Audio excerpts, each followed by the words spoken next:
우리는 7가지 치명적인 죄에 대해서 살펴보고 있습니다. 교만, 질투, 분노, 탐심, 탐식, 게으름, 정욕입니다. 오늘은 그 7번째 시간으로 하나님의 사람 다윗도 쓰러뜨린 더신, 정욕에 대해서 말씀을 나누려고 하는 것입니다. 토마스 커스틴이 벨기에의 왕가의 흥망성쇠를 다룬 책을 썼습니다. 그 중에 3명의 에드워드라고 하는 글이 있습니다. 그 글의 주인공은 레이놀드 왕자입니다. 이 왕자에게 붙여진 별명이 하나 있는데 크라수스라고 하는 말입니다. 그 말의 뜻은 뚱뚱보라고 하는 말입니다. 이 사람이 차기 왕이 될 사람이었습니다.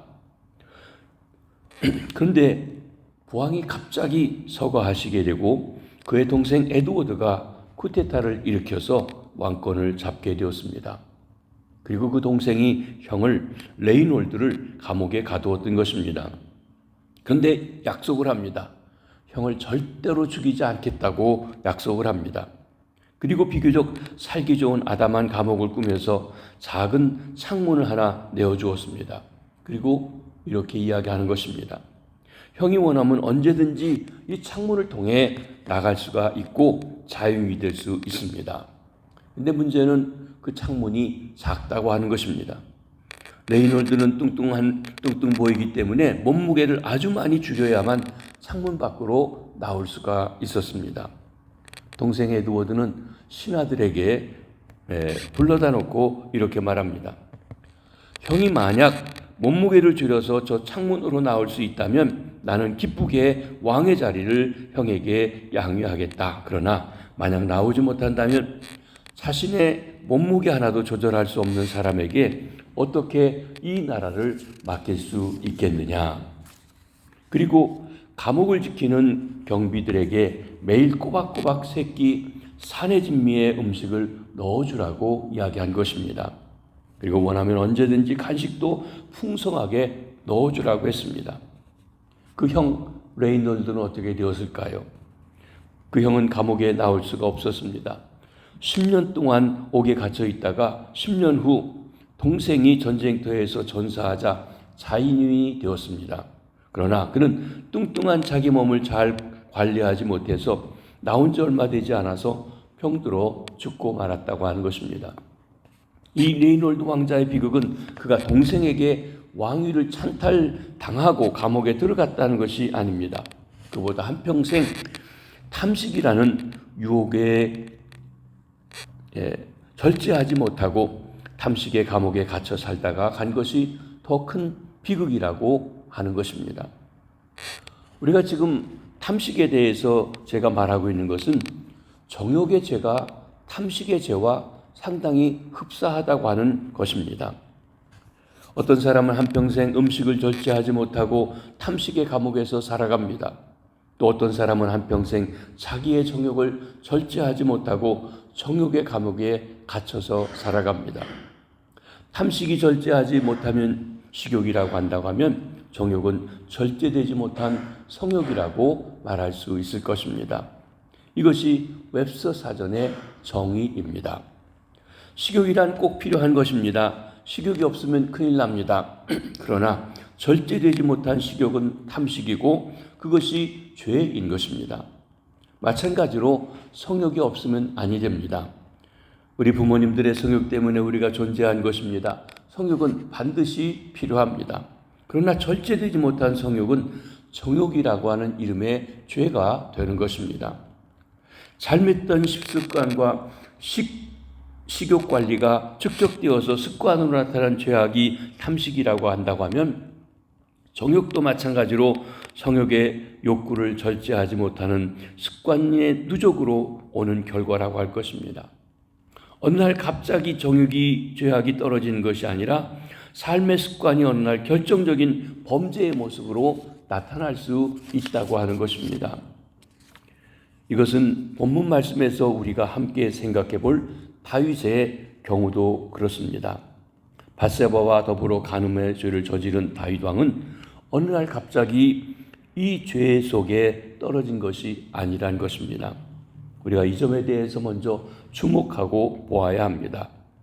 본문 말씀에 앞서서 사무엘하 5장 13절에 이런 말씀이 나옵니다. 다윗이 헤브론에서 올라온 후 예루살렘에서 처첩들을 더 두었으므로 아들과 딸들이 또 다윗에게서 나니. 다윗이 왕이 되고 남북이 분열되어 있다가 통일되어서 다윗이 통일 왕국의 왕으로 추대되게 되었습니다. 다윗 왕은 기분이 좋아서 통일된 기념으로 후궁들을 더 거느리게 되었습니다. 그 당시 문화에서 왕이 후궁을 거느리는 것 허용되었고 어쩌면 마땅하게 여겨지는 일이었습니다. 특별히 자녀들을 많이 낳아서 왕권을 굳건하게 하려고 하는 그런 목적을 가지고 있었습니다. 그럼에도 불구하고 오늘 본문에 나오는 이 밧세바와의 일은 하나님 앞에서 다윗이 범죄한 것이었습니다. 다윗은 이미 여인들을 많이 거느리고 있었습니다.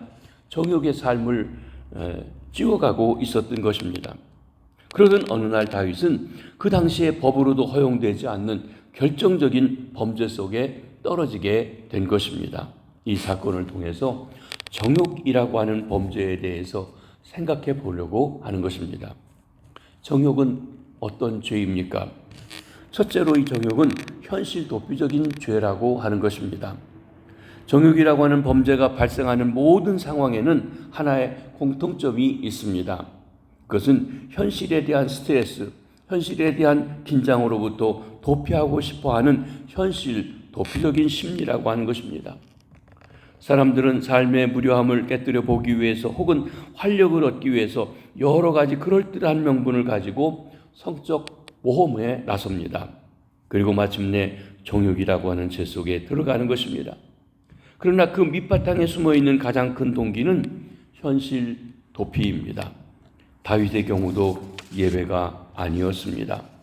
전쟁이 나서 다윗이 부하 장수들과 또 병사들을 다 전선에 보냈습니다. 그러나 다윗은 아직도 예루살렘에 머물렀다고 했습니다. 다윗답지 않은 일입니다. 이전에 다윗이 전쟁이 일어나면 항상 앞장서서 나갔습니다.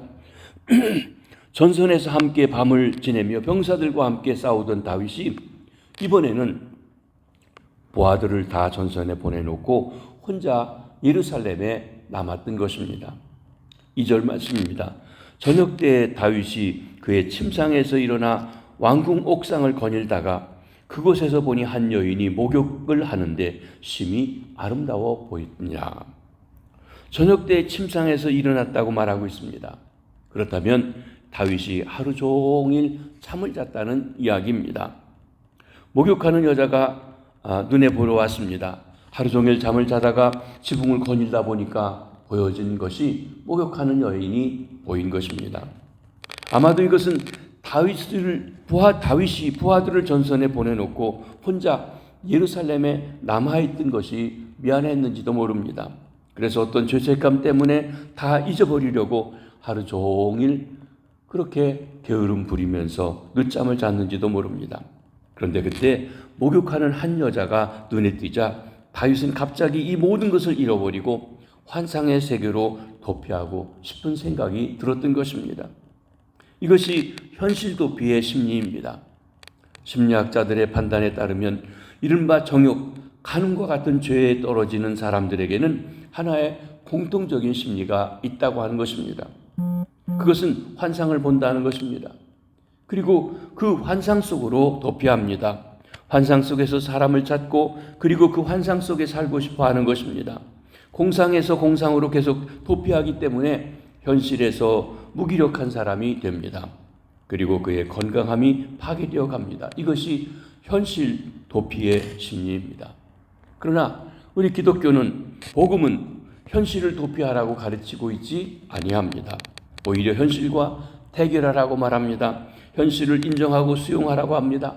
강하고 담대하고 그 문제를 직면해 보라고 이야기하는 것입니다. 그런데 사탄은 어떻게 합니까? 자꾸 환상을 보여줍니다. 사실이 아닌 환상, 그것은 공상입니다. 많은 사람들이 여기에 속아 그 환상 속으로 도피합니다. 여기에 정욕이라는 이름의 무서운 죄악이 있습니다.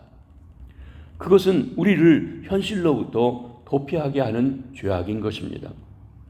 두 번째로 정욕은 인간을 도구화하는 죄악입니다. 정욕에 빠진 사람들에게 보이는 또 하나의 공통점이 있다고 하면 상대방을 인격적으로 대하지 아니하고 인격적인 면에는 관심이 없다고 하는 것입니다. 자기의 성적인 욕구를 충족시키는 것 외에 다른 아무 생각이 없습니다. 마치 매춘하는 것과 다를 바가 없다는 것입니다. 그러나 진정한 사랑은 다릅니다. 사랑은 인격이 있습니다. 상대방에 대한 호의가 있고 배려가 있고 교제가 있습니다. 이 따뜻함 속에서 인격이 자라고 열매를 맺는 것입니다. 그런 의미에서 사랑은 주는 것입니다. 그리고 진정한 마음의 대화가 함께하는 것입니다. 그러나 반대로 정욕은 철저하게 빼앗는 것입니다. 힘으로 빼앗고 돈으로 빼앗습니다. 그것이 정욕의 본질입니다. 인간이 정욕에 빠지면 인격이 떠난 성행위에만 몰두하는 사람이 되어집니다. 이런 사람을 짐승 같다고 말합니다. 인격이 빠지고 동물 같은 본성에만 집착하는 것입니다. 또 이런 사람은 성행위에만 몰두하기 때문에 점점 더 큰 자극을 찾아서 떠나게 됩니다. 불행한 것은 현대에 개방된 성문화가 이런 성향을 부채질하고 있다고 하는 것입니다.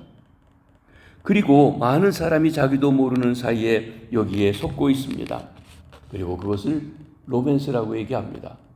남이 하면 불륜이지만 자기가 하는 건 다 로맨스라고 하는 것입니다. 사탄에게 속고 있습니다. 마귀는 우리가 사람들에게 인격적으로 접근하지 못하도록 우리로 하여금 인격에서 멀어지게 만드는 것입니다. 그리고 정욕의 노예가 되게 합니다. 상대방은 인격에 대해서 관심을 갖지 않고 다만 그 사람을 성적 욕구의 대상으로 보고 소유하도록 만드는 것입니다. 본문으로 들어가 목욕하는 여자를 본 다윗이 어떻게 했습니까? 3절 상반절입니다. 다윗이 사람을 보내어 그 여인을 알아보게 하였더라. 다윗이 여인에 대해 알아보기 시작합니다. 여기에 문제가 생겼습니다. 성욕과 정욕을 구분하는 기준이 무엇입니까? 성적 욕구는 건강한 사람의 증거입니다. 그러나 그것이 잘못된 계획 아래 구체적으로 발전될 때 정욕의 영역으로 넘어가게 되는 것입니다. 그 여인은 다윗의 부하 장수인 우리아의 아내였습니다. 남의 아내입니다. 특별히 그 우리아가 지금 전쟁에 나가 전투에 임하고 있는 것이고 홀로 남아 있었습니다. 그런데도 다윗은 사자를 보내서 자신이 가지고 있는 권력의 힘과 돈으로 상대방을 소유하려고 합니다. 이것이 바로 인간을 도구화하는 범죄인 것입니다. 이러한 범죄의 1차적인 책임은 남자들에게 있습니다. 그러나 여자에게도 전혀 책임이 없는 것이 아닙니다. 성경에는 그 질문이 없지만 우리는 질문하게 됩니다. 어떻게 왕궁에서 바라다 보일 수 있는 그 자리에서 여인이 목욕을 할 수 있었을까라고 하는 것입니다. 저는 크리스찬 여성들에게도 아름다워질 특권이 있고 또 아름다워지려고 노력해야 된다고 생각합니다. 그러나 아름다움을 추구하는 것과 남을 유혹하는 것에는 차이가 있다고 하는 것입니다. 남을 유혹하는 여성이 되지 않도록 조심할 필요가 있습니다. 다른 사람을 유혹하고 유혹받게 하는 화장이나 옷차림은 좀 곤란하지 않겠느냐라고 하는 것입니다. 여기에 우리 여성들이 가지고 있는 책임도 있다고 할 것입니다. 셋째로 정욕은 값비싼 대가를 요구하는 죄악입니다. 정욕이 죄인 줄 알면서 왜 사람들이 죄에 빠질까요? 죄에는 죄가 주는 쾌락이 있다고 하는 것입니다. 사람들은 순간적인 죄의 쾌락 때문에 거기에 빠집니다. 사탄은 우리에게 쾌락을 보여주지만 쾌락 건너편에 있는 우리가 지불해야 할 값비싼 대가는 절대 보여주지 아니합니다. 요즘 우리 주변에 마약과의 전쟁이 있습니다. 멕시코의 마약 이 우두머리를 죽이고 사살한 것 때문에 난리가 나고 지금 복잡하다고 합니다. 마약의 문제가 복잡한 보통이 아닙니다. 사탄은 마약이 주는 쾌락과 그 흥분에 대해서는 보여주지만 그 후에 사람이 어떻게 무너져서 인생이 폐허가 되는지에 대해서는 말해주지 않습니다. 사탄은 정욕을 로맨스처럼 보여주지만 그 정욕의 죄가 가져올 가정의 파괴, 인격의 파괴, 또 자식들에게 물려줘야 할 그 비싼 대가에 대해서는 결코 말하지 않는다는 것입니다. 만약 다윗이 그 결과를 알고 또 보았더라면 범죄하지 않았을지도 모릅니다. 다윗은 어떤 대가를 치렀습니까? 자신의 간음죄를 덮기 위해서 여인의 남편인 우리아를 전쟁터의 가장 위험한 곳에 보내서 죽도록 유도했다고 하는 것입니다. 살인죄를 범했습니다. 또 자신의 죄를 감추기 위해서 계속 거짓말을 합니다. 그들 사이에 아이가 태어났지만 하나님의 징계로 7일 만에 죽고 말았습니다. 다윗의 실과는 여기에서 끝나지 않았습니다. 다윗의 아들 암논이 이북 누이였던 다말과 간음하는 등 자식들이 아버지 형태를 그대로 본받고 있습니다. 또 아들 압살롬은 아버지 다윗에게 대해서 반역을 하고 쿠데타를 일으켜서 피비린내 나는 전쟁을 해야 했던 것입니다. 다윗이 신하들로부터 더 이상 존경받지 못하게 되었습니다. 그리고 다윗의 왕국은 그때부터 휘청거리게 되었던 것입니다. 이것이 다윗이 한순간에 범한 정욕이라고 하는 죄의 대가인 것입니다. 그런데 지금도 이러한 똑같은 죄를 저지르면서 모험 속으로 들어가려고 하는 사람들이 얼마나 많은지요. 간음죄가 용서받을 수 없는 죄는 아닙니다. 성경에 보면 하나님께서 그를 용서해 줍니다. 그러나 이 죄는 비록 용서받을 수 있을지는 몰라도 거기에 지불해야 되는 대가가 너무 크고 또 엄청나고 상처가 깊이 있다고 하는 것입니다. 죄의 싹은 사망입니다. 이것은 육체적인 사망뿐 아니라 인격의 사망이고 가정의 사망이고 가치의 사망입니다. 이렇듯 정욕은 값비싼 대가를 요구하는 죄악이라고 할 것입니다. 그러면 이 정욕에서 어떻게 벗어날 수 있습니까? 첫 번째로는 회개하는 것입니다. 다윗은 회개했습니다. 시편에 보면 다윗의 참회시가 여러 개 있습니다. 6편, 32편, 38편, 51편, 143편입니다. 우리가 내일과 모레 이 중에 32편과 51편의 말씀을 보면서 어떻게 회개했는지에 대한 것도 보고 또 우리가 사순절 기간 동안 생각나는 죄들을 회개하는 그 일의 은혜를 이 시편을 통해서 살펴보려고 합니다. 그런데 안타까운 것은 다윗이 너무 늦게 회개했다고 하는 것입니다. 좀 더 일찍 회개했더라면 상처를 줄일 수 있었을 텐데 왕이니까 그럴 수 있다고 생각하고 뻔뻔하게 하고 있는데 하나님께서 도저히 못 봐주겠어서 선지자 나단을 보내요. 그를 책망합니다. 당신이 바로 그 사람이요 하고 말입니다. 더 이상 도망칠 곳이 없던 다윗은 비로소 참회의 기도를 올리기 시작했던 것입니다. 어거스틴의 참회록에 보게 되면 어거스틴이 청소년 때 사생활을 낳고 또 마니교 조로아스터교의 이단에 빠져서 그렇게 방황했던 적이 있었습니다. 그는 방탕생활을 하다가 어느 날 회개하며 기도하기 시작합니다. 하나님, 저를 이 정욕에서 건져 주옵소서. 그런데 그 참회록에 보면 이런 기도를 하면서 동시에 자기 마음속에 또 다른 자신이 기도하고 있는 것을 보고 있었다는 것입니다. 무엇입니까? 그러나 아직은 건져주지 마시옵소서.